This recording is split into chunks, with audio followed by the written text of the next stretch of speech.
Hello everybody and welcome back to another video for the day. We're going back into r/entitled peoples because I'm actually really appreciating the fact that people like the longer format videos, some of that good stuff to put on the background. So, let's do this again. So, if you guys would like to be absolutely amazing, show your support and see more videos like this one in the near future, be sure to hit the like button, leave a comment down below to start up the wholesome internet discussions, and if you guys have not already, subscribe. 12 entitled people in an Airbnb designed for 6. It cost me $600. Though you might enjoy my second Thirsty Bee story I posted previously here about a client of mine with a similar story, but this is the origin story that happened years before the other post. My wife and I own a mountain cabin, and a few years ago we decided to put it up on Airbnb. The place is a remote A-frame on 3 acres of forested land with awesome views, and it's about 30 minutes from a ski resort. This was our first Airbnb, so we're pretty cautious with everything, i.e. looking at guests' past reviews, asking them about their trip to make sure this place would suit them, etc. Everything was going well until the entitled people booked the whole weekend for Thanksgiving. They told us that they were driving out from Texas, mom, dad, 3 little kids, and 2 dogs. Being that this was our first holiday rental, we went all out for them. We set a turkey to defrost in the fridge for them, and left out a snack platter and a couple of bottles of champagne. They arrived Sunday night, and the next few days, all heck breaks loose. I get a 6 a.m. call Monday morning. The whole family is puking and is sick as heck. They all had altitude sickness. The cabin is at 11,000 feet above sea level. So this happens, especially when you aren't in shape and just came from sea level. I did warn the guests about this ahead of time. So I'm on the phone talking them through everything, where the urgent care is, what to do, etc. By day 2, everything's had calmed down on Tuesday. However, then I take a look at our water cistern gauge, remotely monitored. This house is what we would call a slow well recovery system. Basically, at some times of the year, the well might only produce around 60 gallons per day, instead of the usual 300 plus. So, we have a 500-gallon water storage system that helps smooth out the demand curves. Basically, once the tank goes below 40%, the well starts pumping, and if the well goes dry, a timer gets started and it will pump again in 3 hours until the tank is topped up. Full description in the listing of the guidebook. The system is more than adequate for 6 guests. Also, the house only has 1 bathroom and a 40-gallon hot water tank. So, it's not like anyone can take long showers. It's all in the listing. It's a rustic place. Tactily speaking, we just ask guests to conserve water, but the system is fully automatic and no one even knows it's there. Well, after 48 hours, I checked our tank monitor to see that around 35% is full, which means the guest used all of the storage plus what the well can produce in 2 days. I'm estimating nearly 700 gallons of water. I literally thought something must be broken, because there's no way in heck 2 parents and 3 little kids use that much. Like, perhaps the well fuse popped and they got nothing from the well. So, I'm now freaking out, thinking that this family is going to be out of water on Thanksgiving. I called her and politely asked that they conserve water and had them reset the system, aka turn the breaker on and off. So I basically said I would monitor it for 3 days, and if I didn't see the levels make progress, I'd get a water trucked in. This would literally be a first, as I've never needed to do so. Her response, sounds good, but hurry, we drink a lot of water. How weird of a comment is that? As if 5 people drinking a gallon a day max somehow equates to the hundreds of gallons missing from the system. Well, there's really no change in water level after 3 hours, so I get on the phone to book a water truck. Well, as it is now 1 day before Thanksgiving, it's just not happening. So I now need to figure out how to transport water to this house. I live 1.5 hours away. I went to Farm and Tractor Supply and bought a 275-gallon tank that would fit in my truck, plus hoses and pumps. Then I drive up there, figure out where I can buy bulk water, and go to the house. I finally get there around 4 p.m., and the guests are out, but gave me permission to go inside and test things out. AKA, I wanted to make sure that the system was working. It was, so they really did use that. I went inside and found two huskies in a crate who had done their business themselves, and it was all over. The place smelled gross. The owner said that they would be back and would clean it up. At this point, I've been working on this for 8 hours. I'm sick, and it is 10 degrees Fahrenheit outside, and I'm now hooking up the transfer pump. Tomorrow is Thanksgiving, and I still need to get to my parents' house. Thankfully, it's only 30 minutes from the cabin.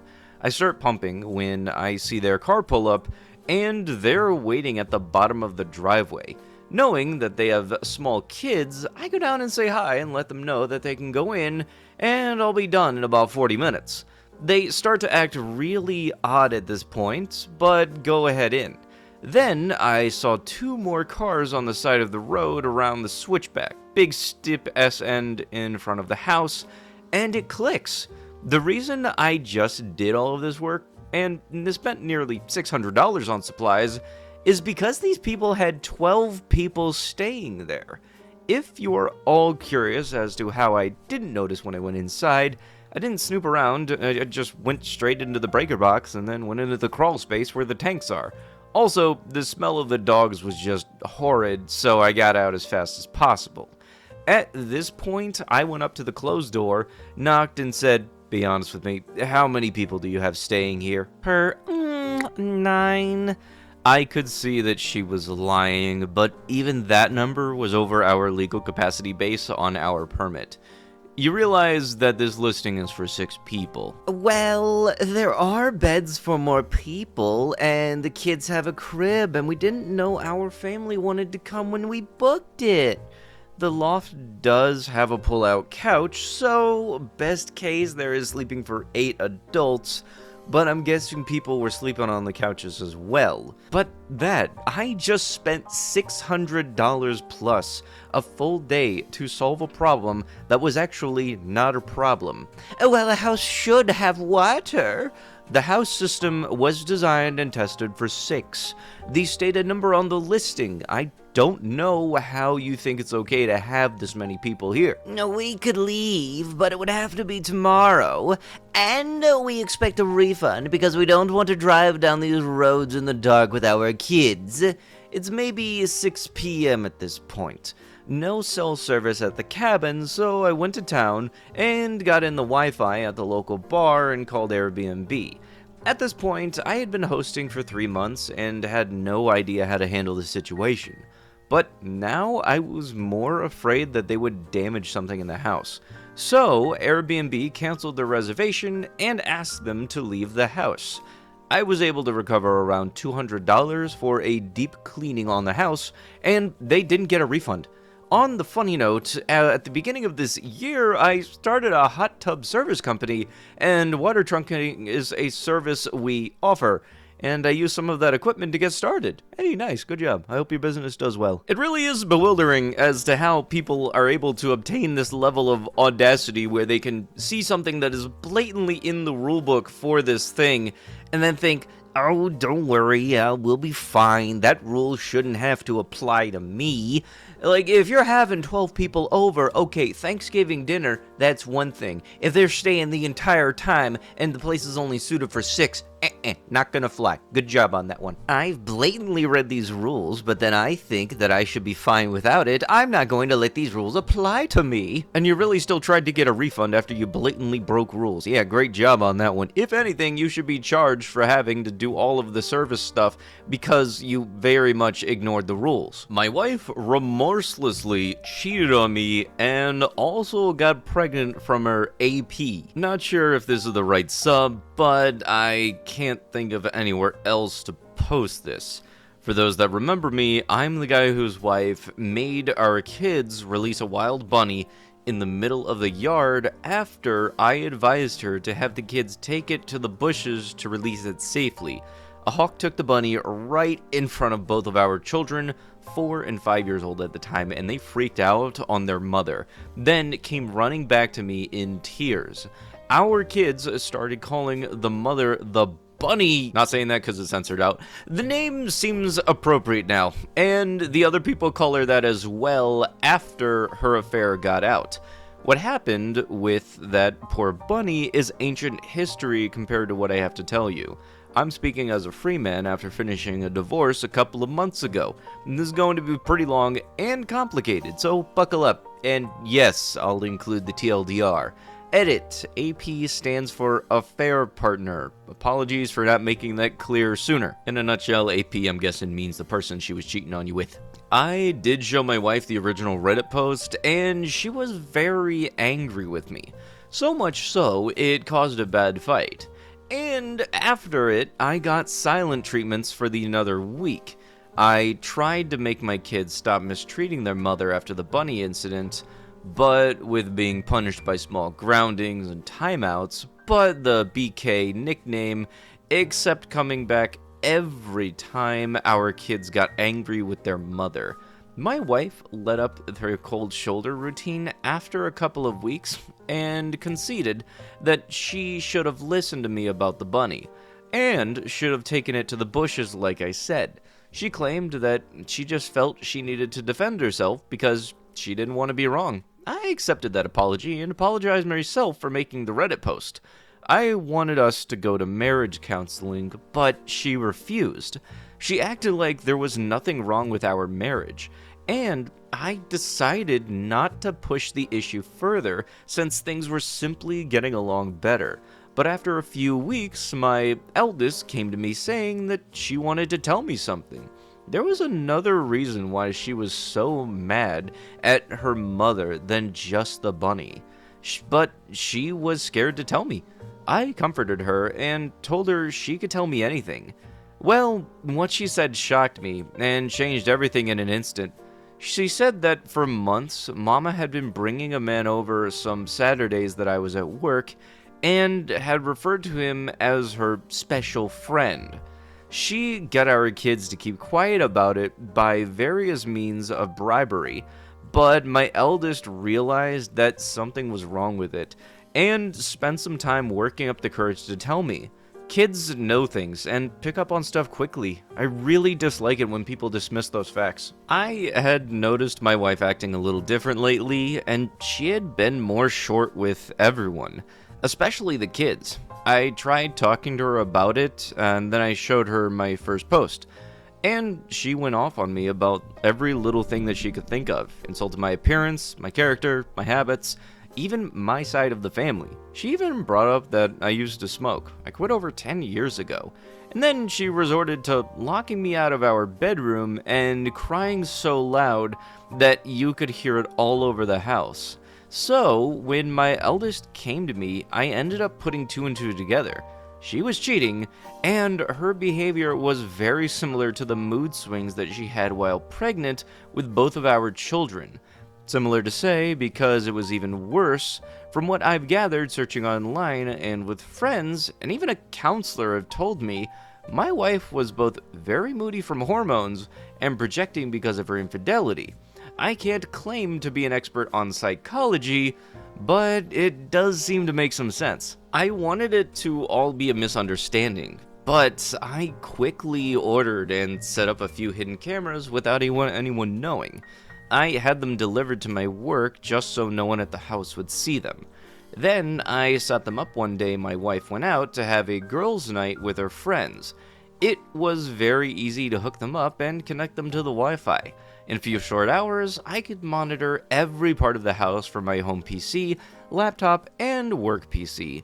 At first, I worried I might have been going overboard. I thought if I turned out that I was wrong, then I could remove the cameras and no one would ever know. But no, my worst fears were confirmed as I got plenty of evidence in just the few weeks.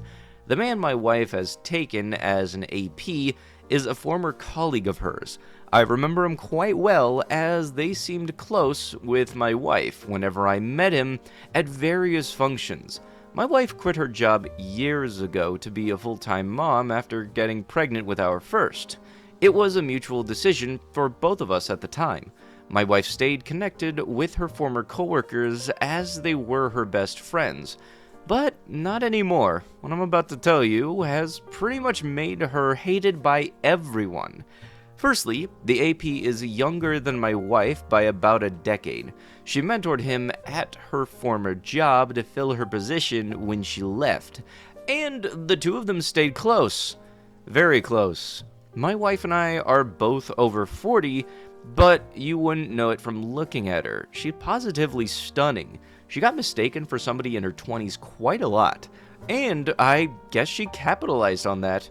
I ended up confiding to my sister about what was going on and showed her the footage from the nanny cams. She told me that she had suspected it for a while and said that she had seen my wife once at a local bar getting a bit too close with a man that wasn't me.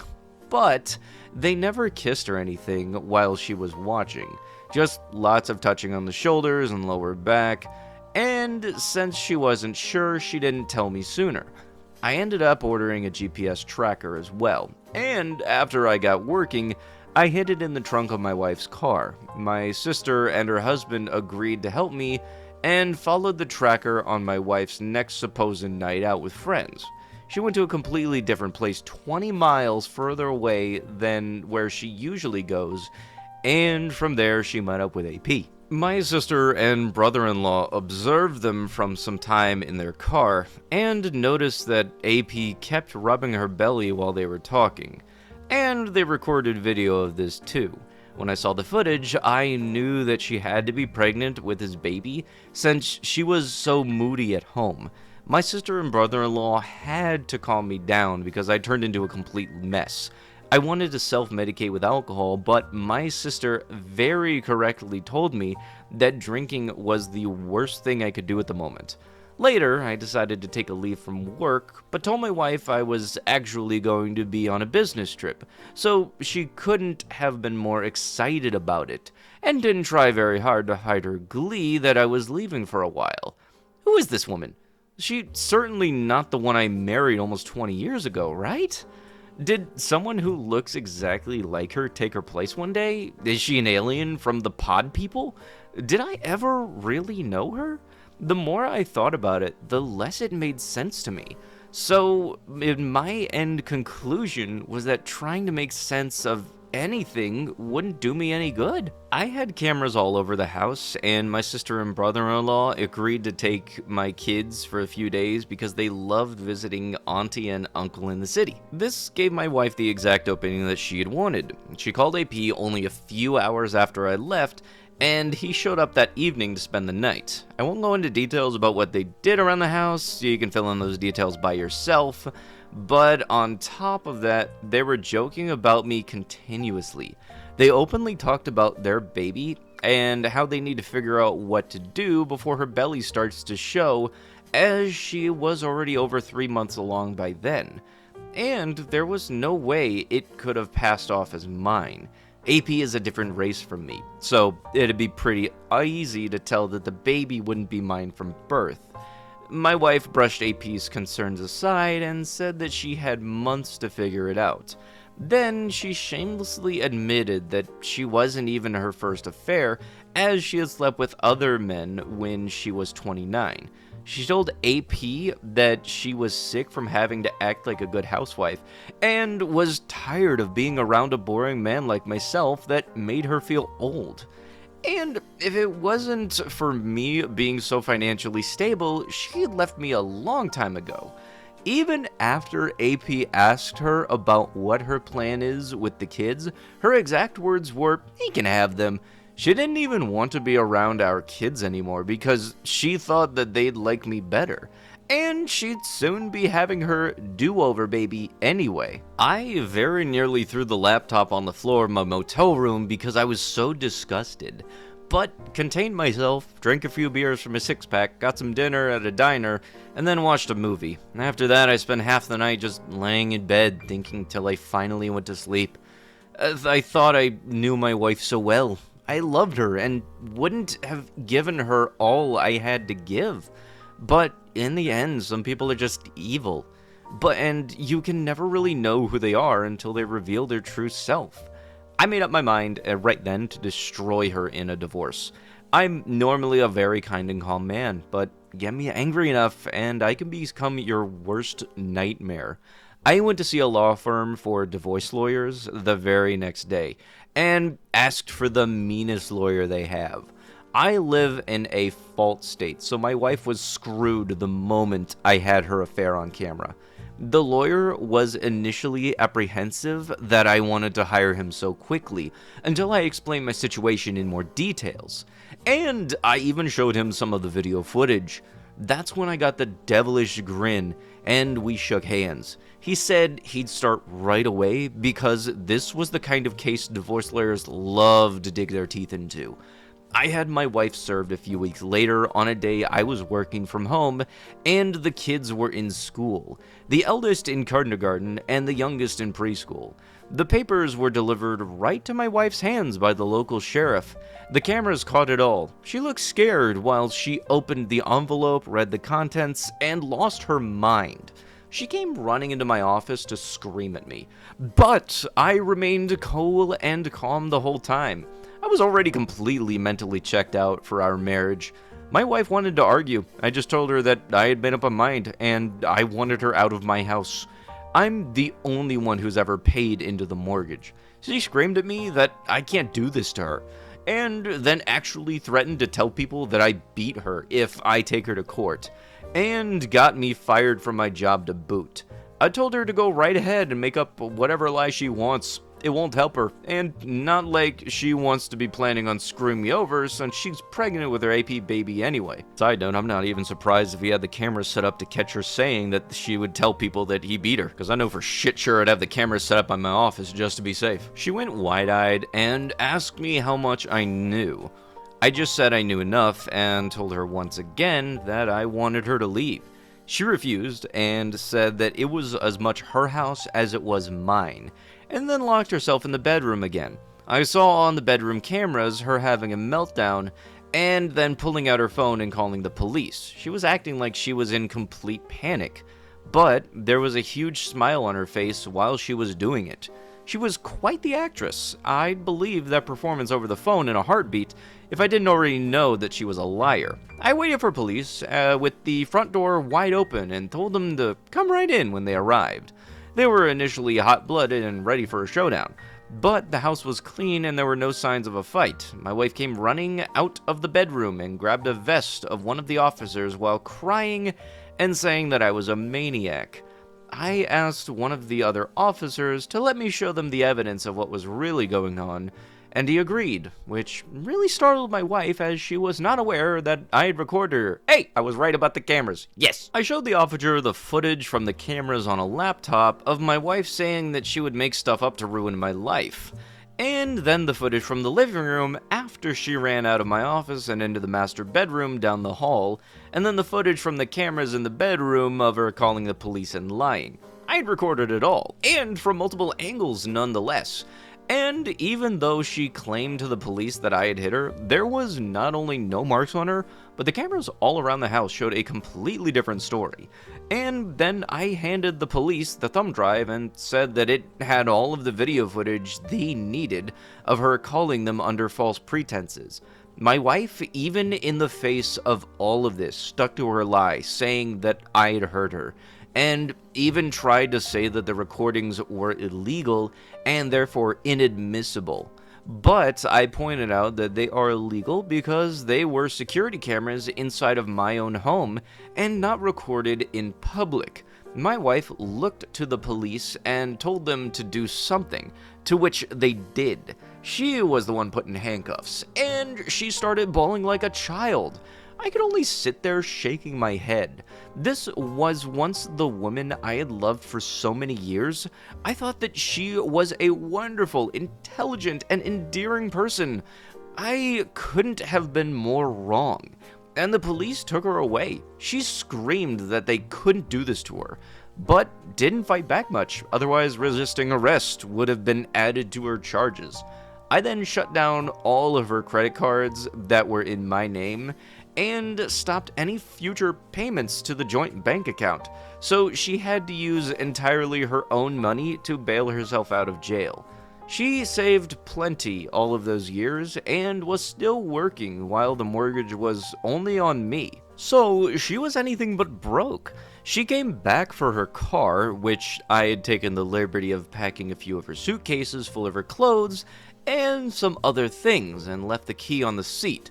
So she wasn't even able to come back into the house. My wife's parents did come to speak to me a day after she bailed herself out of jail. Initially, they only had the backwards story that she told them, which was basically the same thing that she tried to tell the police. Her father especially was ready to attack me. Old as he is big and strong. But when I asked him if he knew anything about my wife's affair or her pregnancy, he looked very surprised and gave me a chance to explain myself. I pulled out the laptop again to show my in-laws what I had recorded, and when they found out the truth, they were disgusted and said that they couldn't believe this person was their daughter. They apologized to me and said that they'd keep in touch to help out with the kids.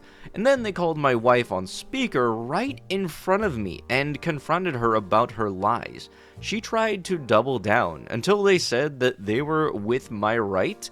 Then when they saw the recordings, they knew everything, and they wanted her out of their house immediately. She tried to backpedal, but my in-laws said that they did not raise her to be a selfish, adulterous bee that would try to frame her own husband, and she was no longer their daughter. They disowned her over the phone right then and there, and then hung up before my wife could say anything else. She tried to call back, but they ignored her every attempt. And when they got home, not only was she gone, but she destroyed several things around the house, which my mother-in-law was in tears about. I still consider my ex's parents my in-laws because they still drop by from time to time to see their grandchildren, but my ex is effectively dead to us all. My wife later came back with her AP in tow to pack her things. AP wouldn't even come into the house, and my wife refused to speak a word to me while gathering her remaining things. She knew there were cameras everywhere, and she'd damn herself before she tried anything else. I wasn't alone either, as my sister and brother-in-law were there to help keep an eye on her. Brother-in-law made sure to keep an eye out on AP from the window. My wife was still packing when the kids got home, and she made no attempt to speak to either of them. Not even when our youngest cried for her. Before leaving, she did take a few of the photos that we had of each other from our wedding off of the wall and threw them on the floor to break them. I think she was expecting a reaction out of me because of the way she looked at me while doing it. But since I didn't say anything, she just took the last of her bags and walked out the door. After she was gone, I had to call my elderly mother to come stay with me for a while because I couldn't take care of the kids alone. I couldn't take a lot of time off from work, and I didn't have a lot of daycare options either. I also ordered a DNA test for my kids. I wasn't even sure they were mine. But several people told me that just in case, I had to know. Thankfully, yes, both of my children are mine, and yes, I did get tested for STIs. And I'm clean, so no worries there. About a week later, my wife showed back up at my door, saying that she would agree to clean divorce if I did as well, meaning that she had gotten half of everything if I had agreed. I said no to her face. There was some fighting back and forth, and she more or less admitted to finding out the law in this state was not on her side. We met, got engaged, got married, and lived our whole lives in this state. There was no way that she could get out of taking a major loss unless I agreed to settle, which I did not. Then I said that she betrayed me, our kids, her parents, and practically everyone by having an affair. Then I slammed the door on her face. She left quietly, and I didn't see her again until court. A few months later, in divorce court, my wife was visibly quite pregnant by then. She'd gotten a lawyer. AP was also nowhere to be seen. I expected her to lie to the judge, which she started to a few times. but I had enough video evidence to refute any lies. So she didn't really stand a chance. So instead, she tried to drag out the divorce by simply refusing to cooperate and making various demands. She wanted most of my savings for starters, and she wanted a long list of other things I own. And she wanted me to buy out her half of the house, even though she never paid into it. On my end, I was pushing for full custody of the kids and to get her name off of the house's deed. I had the video evidence to back up how she said she didn't really care for our children anymore too, and how she said that she would make up lies. My wife tried to stall and repeatedly change her demands, but the judge didn't let her keep dragging things out. This being at a fault state means that she was entitled to very little since she was the adulterer, and her attempting to frame me only made her case even worse. In the end, she lost all custody of our kids and walked away with nothing more than her belongings. What could be considered a fair financial settlement considering the circumstances and the car I'd previously bought for her. The title was in my name, but I signed it over without a care as part of the settlement. She had made no attempts to even speak to our kids during the entire divorce anyway.